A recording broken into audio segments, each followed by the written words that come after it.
ഈ കഥ നിങ്ങൾക്ക് ഇഷ്ടമാണെങ്കിൽ ചാനൽ സബ്സ്ക്രൈബ് ചെയ്ത് കാണണേ. ലൈക്ക് ചെയ്യാനും മറക്കണ്ട. ഞായറാഴ്ച സാധാരണ ഏട്ടൻ വൈകിയല്ലേ എഴുന്നേൽക്കാറുള്ളൂ, ഇന്ന് നേരത്തെ എഴുന്നേറ്റോ? രേണു ചോദിച്ചു. നല്ലൊരു കാര്യത്തിന് പോവല്ലേ, നേരത്തെ എഴുന്നേറ്റ് അമ്പലത്തിൽ പോകാമെന്ന് വിചാരിച്ചു, രാജീവ് പറഞ്ഞു. ഓ, അതുകൊണ്ടാണ്, അല്ലാതെ അമ്പലത്തിൽ വെച്ച് ഗൗരി ചേച്ചിയെ കാണാൻ വേണ്ടിയല്ല. രേണു രാജീവിൻ്റെ അടുത്ത് ചെന്ന് ശബ്ദം താഴ്ത്തി കളിയാക്കി ചോദിച്ചു. എല്ലാ ദിവസവും ഞാൻ അവളെ ഓഫീസിൽ വെച്ച് കാണാറുണ്ട്. പിന്നെ ഇന്ന് കുറച്ച് കഴിഞ്ഞാൽ അവളുടെ വീട്ടിലേക്കും പോകുന്നുണ്ട്. പിന്നെന്തിന് അമ്പലത്തിൽ വെച്ച് കാണാൻ ഞാൻ ആഗ്രഹിക്കണം? രാജീവ് ചോദിച്ചു. ശരി, വിശ്വസിച്ചു, രേണു പറഞ്ഞു. നീയും കൂടി വരുന്നുണ്ടെങ്കിൽ വേഗം വായോ, അമ്പലത്തിൽ പോയിട്ട് വേണം ആ കുട്ടിയുടെ വീട്ടിൽ പോകാൻ, ശേഖരൻ പറഞ്ഞു.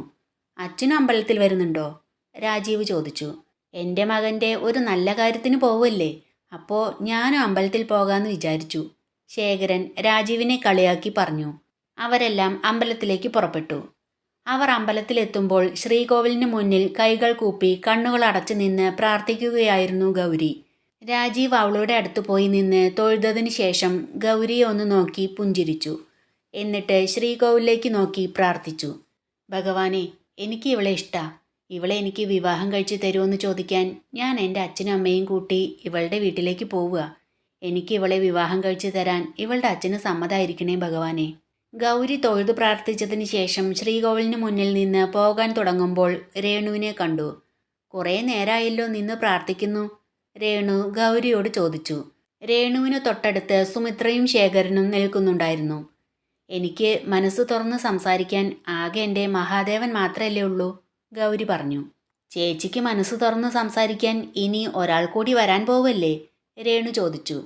ആ സമയത്ത് ഗൗരിയുടെ പിന്നിൽ നിൽക്കുകയായിരുന്ന രാജീവ് മുന്നിലേക്ക് വന്നു. രാജീവ് രാമകൃഷ്ണനുമായുള്ള കല്യാണക്കാര്യം വീട്ടിൽ പറഞ്ഞിട്ടുണ്ടാകുമെന്ന് ഗൗരി വിചാരിച്ചു. ഗൗരിയുടെ മുഖം പെട്ടെന്ന് മങ്ങി. ഞാൻ പോട്ടെ എന്ന് പറഞ്ഞ് അവൾ മുന്നോട്ട് നടന്നു. ഗൗരി നിക്ക്, ഞങ്ങളും വരികയാണ്, ഞങ്ങൾ തൊഴുതു കഴിഞ്ഞു എന്ന് പറഞ്ഞ് സുമിത്ര അവളുടെ കയ്യിൽ പിടിച്ചു. അവരൊന്നിച്ച് അമ്പലത്തിന് പുറത്തേക്ക് നടക്കുമ്പോൾ രേണു പറഞ്ഞു. ചേച്ചി, ഇത് ഞങ്ങളുടെ അച്ഛനാ, ചേച്ചി കണ്ടിട്ടില്ലല്ലോ. അപ്പോൾ ഗൗരി ശേഖരൻ്റെ മുഖത്ത് നോക്കി ചിരിച്ചു. ഗൗരി ഇന്ന് എവിടെയെങ്കിലും പോകുന്നുണ്ടോ? സുമിത്ര ചോദിച്ചു. ഇല്ല, ഓഫീസുണ്ടായിരുന്നെങ്കിൽ ഓഫീസിൽ പോവായിരുന്നു, ഇന്ന് വീട്ടിൽ തന്നെയാ, ഗൗരി പറഞ്ഞു. അപ്പോൾ രേണു രാജീവിൻ്റെ മുഖത്ത് നോക്കി ഒന്ന് ചിരിച്ചു. അവർ അമ്പലത്തിന് പുറത്തിറങ്ങിയപ്പോൾ രാജീവ് പറഞ്ഞു. ഗൗരി ഞങ്ങളുടെ കൂടെ കാറിൽ വന്നോ? വേണ്ട, ഞാൻ നടന്നു പോയിക്കോളാം, ഗൗരി പറഞ്ഞു. വാ ചേച്ചി, ചേച്ചിയുടെ വീട്ടിലേക്ക് പോകുന്ന വഴി ഇറക്കി വിടാം, ഞങ്ങൾ വീട്ടിലേക്ക് ഇപ്പോൾ കൊണ്ടുപോകുന്നില്ല, രേണു പറഞ്ഞു. അപ്പോൾ അവളും കൂടി കാറിൽ കയറി. അവളുടെ വീട്ടിലേക്ക് പോകുന്ന വഴി എത്തിയപ്പോൾ അവൾ പറഞ്ഞു. ഞാൻ ഇവിടെ ഇറങ്ങുക.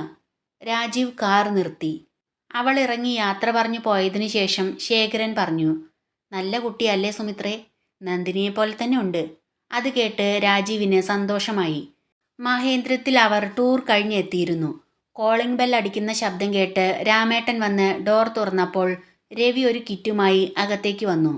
സാറ് ഓർഡർ ചെയ്തതെന്ന് തോന്നുന്നുണ്ട്, ഫുഡാ എന്ന് പറഞ്ഞ് ആ കിറ്റ് രാമേട്ടന് നേരെ നീട്ടി. ഞാൻ അടുക്കളയിൽ കയറി കഴിക്കാനുള്ളത് ഉണ്ടാക്കാൻ തുടങ്ങുമായിരുന്നു, രാമേട്ടൻ ആ കിറ്റ് വാങ്ങി പറഞ്ഞു. ഇനിയിപ്പോൾ സുഖായില്ലേ, ഇത് കൊണ്ടുവച്ചോ. സാറ് എഴുന്നേറ്റിട്ടുണ്ടാകില്ല അല്ലേ, രവി ചോദിച്ചു. ഇല്ല, രാമേട്ടൻ പറഞ്ഞു. അപ്പോൾ ഇതുവരെ ചായ പോലും ഉണ്ടാക്കിയിട്ടില്ല എന്ന് പറഞ്ഞ് രവി അടുക്കളയിലേക്ക് പോയി. ഒപ്പം രാമേട്ടനും ചെന്നു.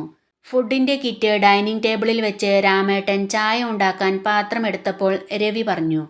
ഈ വയസ്സുകാലത്ത് ടൂർ കഴിഞ്ഞ് ക്ഷീണിച്ചു വന്നതല്ലേ, അവിടെ പോയിരുന്നോ, ഞാൻ ഉണ്ടാക്കിക്കോളാം. എടാ, എനിക്ക് വയസ്സായെങ്കിലും ഞാൻ ഇപ്പോഴും സ്ട്രോങ്ങാ. ഇപ്പോഴത്തെ ചെറുപ്പക്കാരെ പോലെ അങ്ങനെ പെട്ടെന്നൊന്നും തളരുന്ന ശരീരമല്ല എൻ്റേത്. ഇന്നത്തെ ചെറുപ്പക്കാരെ പോലെ ഫാസ്റ്റ് ഫുഡ് കഴിച്ചൊന്നുമല്ല ഞാൻ വളർന്നത് എന്ന് പറഞ്ഞ് രവിയെ മാറ്റി നിർത്തി രാമേട്ടൻ ചായ ഉണ്ടാക്കാൻ തുടങ്ങി. സ്ട്രോങ് ആയതുകൊണ്ടാണല്ലോ ഇത്ര നേരം കിടന്നുറങ്ങിയത്, രവി ചോദിച്ചു. ഇന്ന് പുലർച്ചെ വന്ന് കിടന്നതല്ലേ ഉള്ളൂ, അതുകൊണ്ടാ. അല്ലാത്തപ്പോൾ ഞാൻ വെളുപ്പിന് 4 മണിക്ക് എഴുന്നേൽക്കുന്നതാ, രാമേട്ടൻ പറഞ്ഞു. ഞാനും പുലർച്ചെ വന്ന് കിടന്നതല്ലേ, എന്നാലും എല്ലാ ദിവസത്തെയും പോലെ രാവിലെ 6 മണിക്ക് എഴുന്നേറ്റു, നടക്കാനും പോയി, ചെടികൾക്ക് വെള്ളം ഒഴിച്ചു, വണ്ടി കഴുകി, മുറ്റവും അടിച്ചു, അങ്ങനെ കുറേ പണികൾ ചെയ്തു. രാമേട്ടനേക്കാൾ ഡബിൾ സ്ട്രോങ്ങാ ഞാൻ, രവി പറഞ്ഞു. നീ മുറ്റടിച്ചോ? നന്നായി. അന്നാമ്മയോട് ഇന്നുകൂടി വരണ്ടാന്ന് പറഞ്ഞിട്ടുണ്ടായിരുന്നു.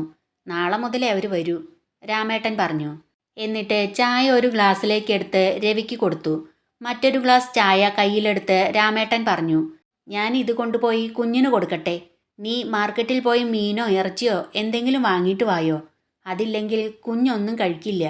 അന്ന് വാങ്ങിയത് ഫ്രിഡ്ജിൽ കുറേ ഉണ്ടായിരുന്നല്ലോ, അതെല്ലാം എടുത്ത് കളഞ്ഞോ എന്ന് ചോദിച്ച് രവി ചായ ഗ്ലാസ് സ്ലാബിന് മുകളിൽ വെച്ച് പോയി ഫ്രിഡ്ജ് തുറന്നു നോക്കി. അന്ന് 2 ദിവസം കഴിഞ്ഞേ വരുമെന്ന് പറഞ്ഞ് പെട്ടെന്നല്ലേ ടൂറ് പോവാൻ തീരുമാനിച്ചത്. അതുകൊണ്ട് ഞാൻ അതെല്ലാം എടുത്ത് അന്നാമ്മയ്ക്ക് കൊടുത്തു, രാമേട്ടൻ പറഞ്ഞു. ഈയിടെയായി അന്നാമ്മയ്ക്ക് എടുത്തു കൊടുക്കൽ കുറച്ച് കൂടിയിട്ടുണ്ടെന്നാ തോന്നുന്നത്. ഇപ്പോൾ ചെലവ് കുറച്ച് കൂടുതലാ, രവി പറഞ്ഞു. എടാ, ഇത്രയും ദിവസമൊക്കെ ഫ്രിഡ്ജിൽ എടുത്തു വെച്ച ചിക്കൻ ഉണ്ടാക്കി കഴിച്ചാൽ വയറ് കേടുവന്നു പോവും. അതുകൊണ്ടാ ഞാൻ കൊടുത്തത്, രാമേട്ടൻ പറഞ്ഞു. ആയിക്കോട്ടെ, ഞാൻ വിശ്വസിച്ചു, രവി രാമേട്ടനെ കളിയാക്കി പറഞ്ഞു. എടാ, എൻ്റെ കയ്യിൽ നിന്ന് വാങ്ങിക്കും നീ. നല്ല പ്രായത്തിലുണ്ടായിട്ടില്ല കുടുംബത്തെ മറന്ന്, പിന്നെ ഇപ്പോ എന്ന് പറഞ്ഞ് ദേവനുള്ള ചായയുമായി പോകാൻ തുടങ്ങിയപ്പോൾ എന്തോ ഓർമ്മ വന്നതുപോലെ അവിടെ നിന്ന് പറഞ്ഞു. ഇന്ന് ഞായറാഴ്ചയല്ലേ, ആ കൊച്ചു വരുവാവോ? അവൾ വരാതിരിക്കാൻ ഞാൻ ഒരു പണി ചെയ്തിട്ടുണ്ട്. ഗേറ്റ് പുറത്തുനിന്ന് പൂട്ടി, എന്നിട്ട് മതിൽ ചാടി അകത്തേക്ക് വന്നു. അവൾ വന്നു നോക്കിയിട്ട് ഗേറ്റ് പൂട്ടിക്കിടക്കുന്ന കണ്ടാ പൊയ്ക്കോളും, രവി പറഞ്ഞു. എന്തിനാടാ നീ അങ്ങനെയൊക്കെ ചെയ്യുന്നത്? ആ കൊച്ചു വന്ന് കുഞ്ഞിനോട് കുറച്ചു നേരം വർത്തമാനം പറഞ്ഞിരുന്നെന്ന് കരുതി നിനക്കെന്താ, രാമേട്ടൻ ചോദിച്ചു. കുഞ്ഞിനങ്ങനെ ആരോടെങ്കിലും വർത്തമാനം പറയണമെങ്കിലേ ഇവിടെ നമ്മൾ രണ്ടാളും ഉണ്ടല്ലോ. ഏതു നേരവും ഡോറടച്ച് റൂമിനകത്ത് ഇരിക്കേണ്ട കാര്യമുണ്ടോ? അല്ല, പെണ്ണുങ്ങളോടെ വർത്തമാനം പറയുള്ളൂ എങ്കിൽ ഒരു കല്യാണം കഴിച്ചോട്ടെ. അല്ലാതെ കണ്ട പെണ്ണുങ്ങളൊക്കെ വീട്ടിൽ കയറി ഇറങ്ങിയാൽ കുടുംബത്തിന് ചീത്തപ്പേരുണ്ടാകും. ഇവിടെ വരുന്നത് ആ കുഞ്ഞിൻ്റെ ഫ്രണ്ട്സാണെന്നൊന്നും നാട്ടുകാർക്കറിയില്ല. അവരെന്തേ കരുതൂ ഇവിടെ പല പെണ്ണുങ്ങളും വരുന്നുണ്ടെന്ന്. ഞാനേ കല്യാണം കഴിഞ്ഞിട്ടില്ലാത്തൊരു ചെറുപ്പക്കാരനാ. ചീത്തപ്പേര് എനിക്കും കൂടെയാ, രവി പറഞ്ഞു. നിന്റെ ഭരണം കുറച്ച് കൂടുന്നുണ്ട്.